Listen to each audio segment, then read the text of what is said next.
É Ele o Deus da vida, outro Deus não há. Que devo fazer tudo que de mim disser. Maria me ensinou a ser. Boa tarde, meu irmão, minha irmã. Ao som dessa música, Maria me ensinou. O que Maria está nos ensinando? O que ela quer nos ensinar como grande mestra que ela é, né? Foi, sempre é e sempre será para nós todos cristãos. O que ela quer nos ensinar? Ensinar não só para os religiosos, para os cristãos, mas ensinar para toda a humanidade, né? O que ela quer ensinar? Ela quer ensinar que só a mensagem de Cristo deve ser ouvida e colocada em prática. Fazei tudo o que Ele vos disser, né? E nós hoje estamos fazendo memória a mais um título de Maria, muito popular entre o povo simples. Começou com um universo diferente, com uma justificativa diferente, mas hoje foi assimilada pelos simples, por aqueles que não têm o mínimo conhecimento de como nasceu a devoção, né? Nada ainda bem que não conhecem, não sabem que essa devoção veio de guerras, de um contexto, né, eclesial bem diferente, ou pelo menos acreditemos que seja bem diferente, né, do de hoje. Embora a gente também tenha a tristeza de que muita coisa esteja sendo ressuscitada, né? Então é preciso entender que quem é mais velho vive mais e tem mais histórias para contar. E nem sempre as histórias que tem para contar condizem com o espírito do que realmente é vivido na atualidade. Então a Igreja Católica, por ser uma senhora bem antiga, né? Ela tem histórias para contar, né? Imagina, por exemplo, eu, por exemplo, né? Quando eu vou contar aquelas histórias de que quando eu comecei a dar aula, né? Que eu batia nos meninos, lá atrás, naquela época que podia, que os meninos a gente corrigia com varas, né? Já passei por isso. Ah, mas você não tem vergonha de falar isso, não? Não, porque hoje eu não faria isso, né? A vergonha seria se eu fizesse isso hoje. Diante de tantas transformações, eu que vivi mais, né? E tantos outros que viveram mais do que eu, pode olhar para trás e falar assim, eu já passei por isso, mas hoje eu estou noutra, né? A mesma coisa a gente deve entender, deveria pelo menos, né, entender a respeito da igreja. Muitas mentalidades, muitas ações medievais não deveriam serem ressuscitadas e revalorizadas em pleno século XXI, onde a mensagem cristã e a contribuição de Maria nos leva a uma outra dimensão. Pois é, meu irmão, minha irmã, então vamos iniciar a nossa celebração hoje, a nossa reflexão, em nome do Pai, do Filho e do Espírito Santo. A graça de nosso Senhor Jesus Cristo, o amor do Pai, a comunhão do Espírito Santo estejam com todos vocês. Vamos nos abrir ao Evangelho, abrir-nos à palavra, como Maria, sempre aberta à palavra, né? Sempre aberta à vontade de Deus. O Senhor esteja convosco. Proclamação do Evangelho de Jesus Cristo segundo São Lucas. Naquele tempo, o anjo Gabriel foi enviado por Deus a uma cidade da Galiléia chamada Nazaré, a uma virgem prometida em casamento a um homem chamado José, Ele era descendente de Davi e o nome da virgem era Maria. O anjo entrou onde ela estava e disse: Alegra-te, cheia de graça, o Senhor está contigo. Maria ficou perturbada com essas palavras e começou a pensar qual seria o significado da saudação. O anjo então disse-lhe: Não tenhas medo, Maria, porque encontraste graça diante de Deus. Eis que conceberás e darás à luz um filho, a quem porás o nome de Jesus. Ele será grande, será chamado Filho do Altíssimo, e o Senhor Deus lhe dará o trono de seu pai Davi. Ele reinará para sempre sobre os descendentes de Jacó, e o seu reino não terá fim. Maria perguntou ao anjo: Como acontecerá isso, se eu não conheço homem algum?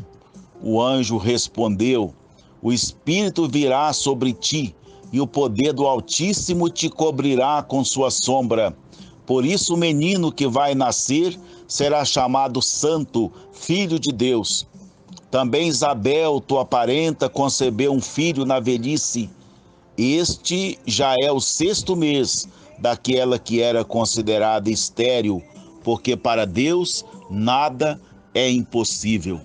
Maria então disse: Eis aqui a serva do Senhor, faça-se em mim segundo a tua palavra. E o anjo retirou-se. Palavra da salvação.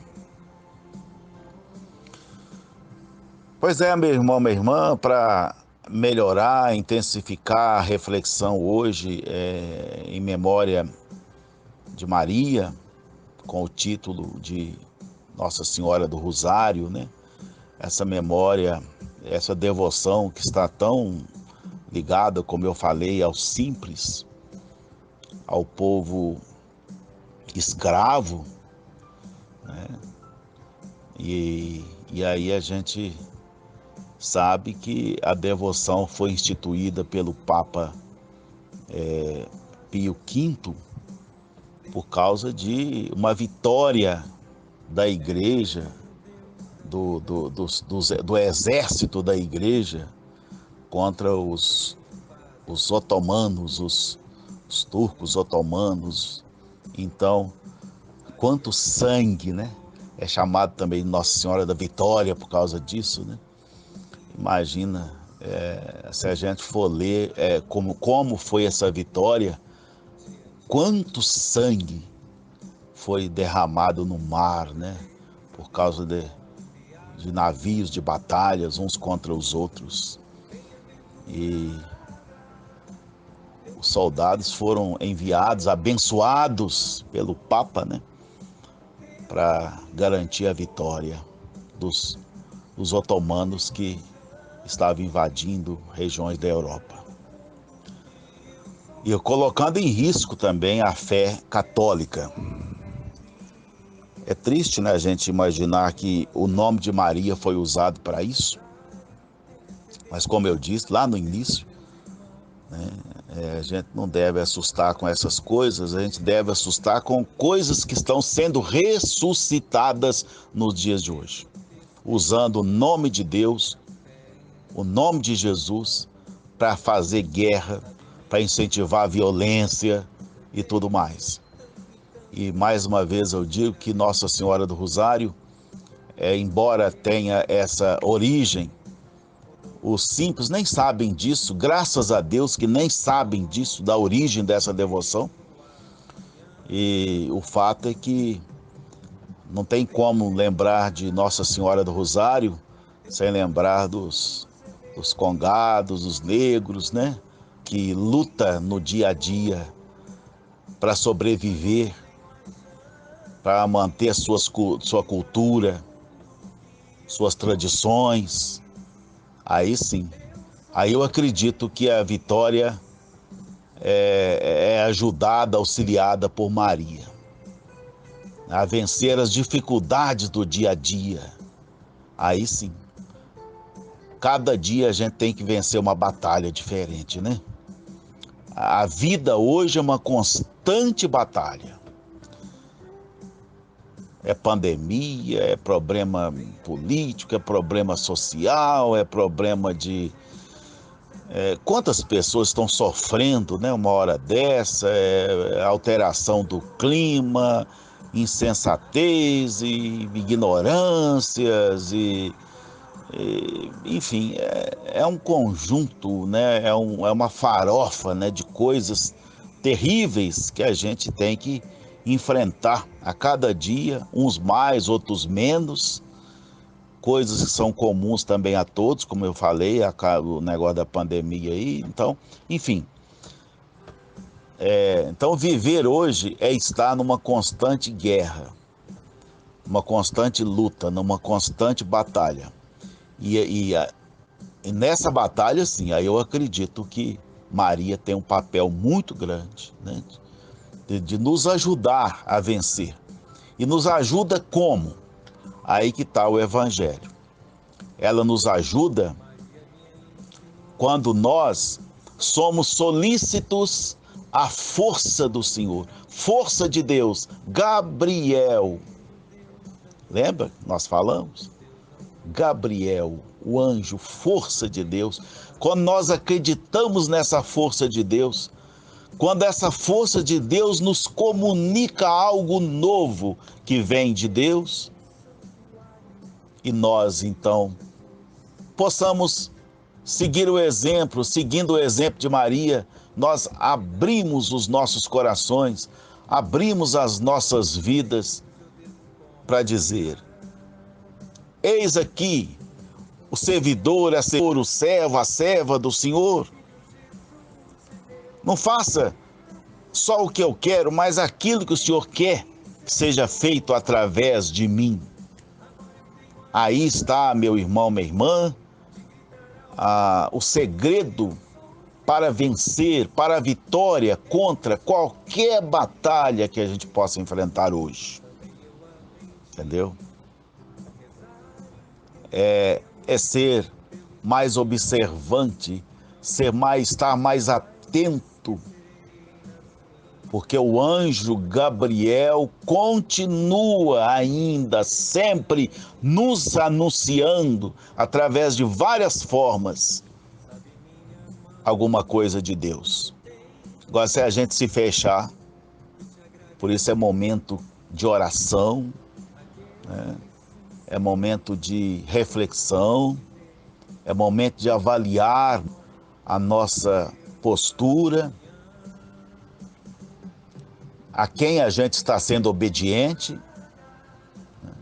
E aí que entra essa figura de Maria, que é muito importante aí. Quando ela viu que o projeto era de Deus, né, ela se abriu a ele,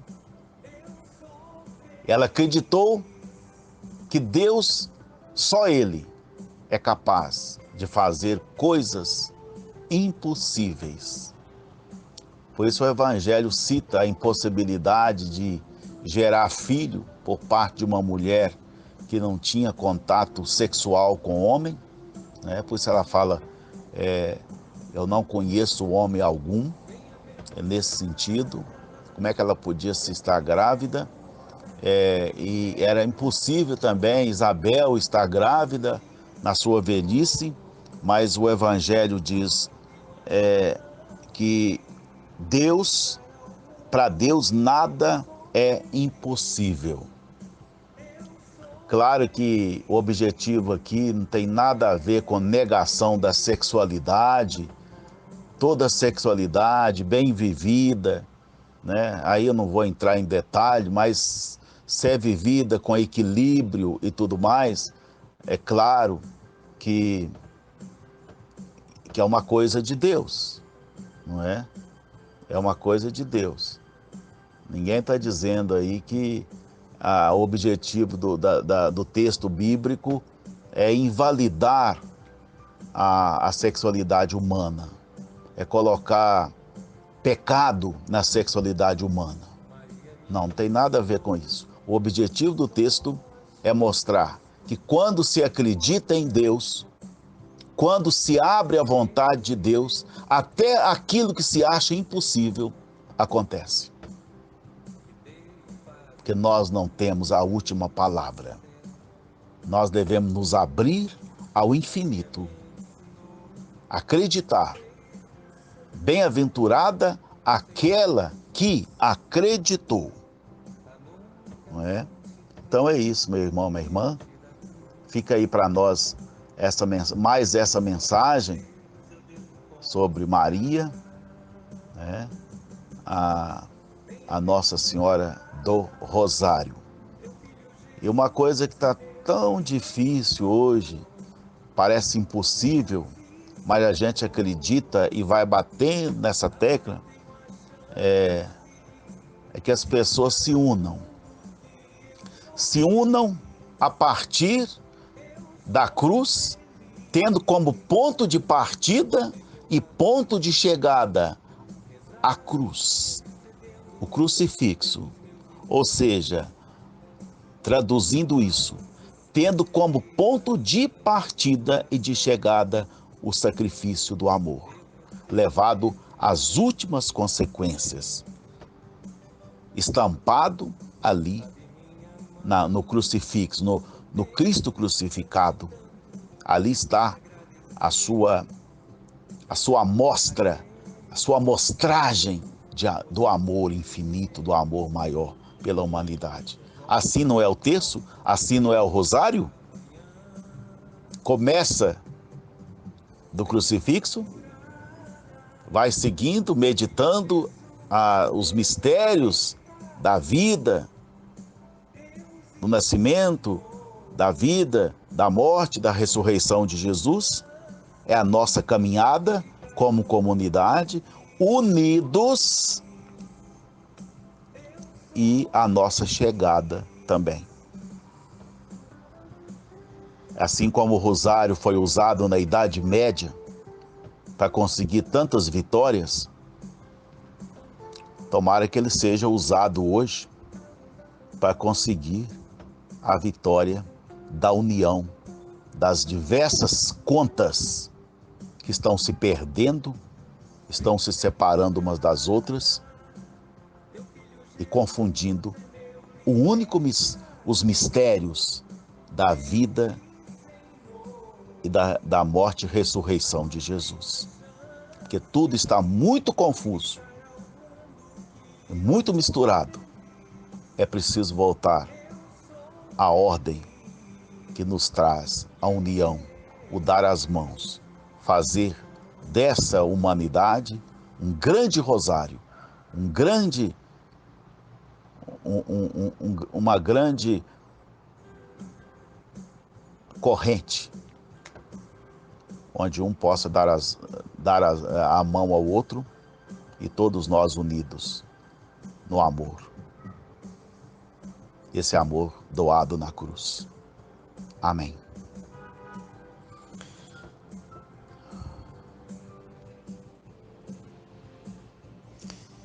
Pois é, meu irmão, minha irmã, vamos então à nossa oração. Convido você a fazer a sua oração.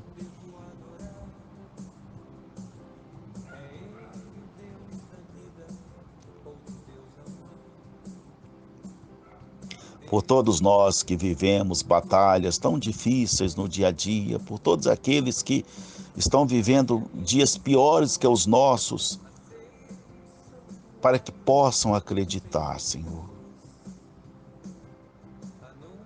E a forma de acreditar é dizer: faça a tua vontade. Faça, que seja feito, aliás, a tua vontade, e não a minha vontade só. Que a minha vontade, que a nossa vontade, as nossas vontades estejam interligadas pela vontade de Cristo, pela vontade de Deus, em Cristo Jesus.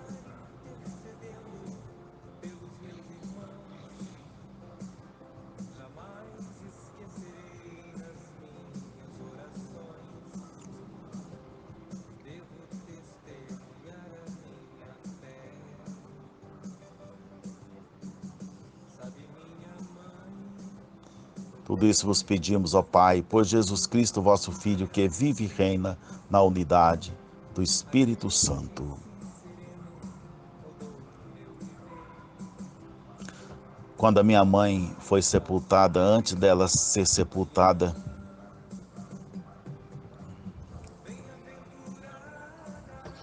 que me chamou muita atenção, mexeu muito comigo,